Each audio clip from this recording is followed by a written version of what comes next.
एक साधु ने एक लोटे पानी से तोड़ा एक राजा का अहंकार। नमस्कार दोस्तों, मैं अजय कुमार गर्ग। एक समय की बात है, उज्जैन नगरी के राजा थे विक्रमदेव। तो राजा बहुत ही अहंकारी, बहुत घमंड में रहता था। उसको अहंकार था कि मेरे पास बहुत विशाल सेना है, मेरे पास बहुत धन धान्य है। वो इतना अहंकारी था, मनुष्य की तो बात छोड़ो, वो कहता था ईश्वर भी मेरी इजाजत के बिना मेरे राज्य में प्रवेश नहीं कर सकता। जनता पर अत्याचार भी करता था। अहंकारी पुरुष की यही निशानी है कि वो यही मानता है कि मैं ईश्वर हूं, जो मैं कहता हूं वही ठीक है। जनता भी उससे बहुत दुखी थी।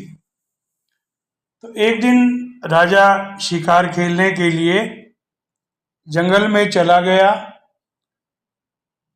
और भाग्यवश या कहें दुर्भाग्यवश वो अपने सैनिकों से अलग थलग हो गया और भटकता हुआ इधर उधर घूम रहा था। उसे भूख और प्यास भी लगी थी। तो कुछ समय के बाद वो एक साधु की कुटिया के सामने जा पहुंचा। तो जाकर ना साधु को प्रणाम किया, क्योंकि अहंकारी पुरुष साधु संतों की क्या इज्जत करेगा, जो ईश्वर को भी ना मानता हो। जाकर उसने रोब से साधु से कहा कि मैं यहाँ का राजा विक्रमदेव हूँ, जाओ और मेरे लिए भोजन का प्रबंध करो। साधु ने बड़े शांत स्वर में कहा, इस प्रकृति में हम सब यात्री हैं, कौन राजा कौन रंक। हे राजन, जो मेरे पास कंद फल फूल हैं उसे ग्रहण करें और अपनी क्षुधा को शांत करें। राजा को बड़ा क्रोध आया और उसने साधु से कहा, तुझे पता है मेरी एक हुंकार में हजारों सर धड़ से अलग हो जाते हैं। साधु बोला, राजन, इस प्रकृति में हम सब यात्री, आप ये कंद फूल ग्रहण करें, फल खाएं, अपनी क्षुधा को शांत करें।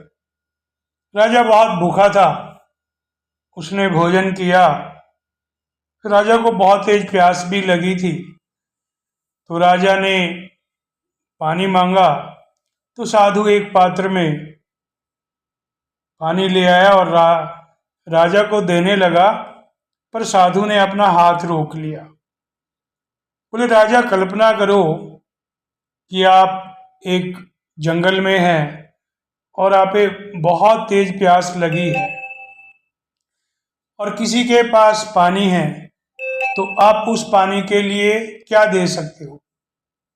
राजा बोला, मैं अपना आधा राज्य दे दूंगा, क्योंकि बहुत प्यास लगी थी राजा को। साधु बोला, अगर वो फिर भी आपको पानी ना दे? तो राजा बोला, मैं उसको अपना सारा राज्य दे दूंगा। साधु बोला, राजन, ये आपका सारा राज्य, धन वैभव, क्या इसकी कीमत सिर्फ एक लोटा पानी है? राजा की आंखें खुल गई, उसको ज्ञान बोध हुआ, उसको बड़ा पछतावा हुआ अपने अहंकार पर, और वो साधु के चरणों में गिर गया और फिर उसमें बदलाव आया। उसने अपना अहंकार छोड़ दिया और जनता की सेवा में अपना समय लगाया। तो दोस्तों, अहंकार मनुष्य को ले डूबता है और ये धन, राज्य, ताकत कब कहाँ रहती है। तो जब इंसान के पास ताकत आए, धन धान्य आए, तो उसे उसका उपयोग जनता की सेवा में लगाना चाहिए। अगर आपको ये कहानी पसंद आई तो लाइक करें, शेयर करें और मेरे YouTube चैनल को सब्सक्राइब करें।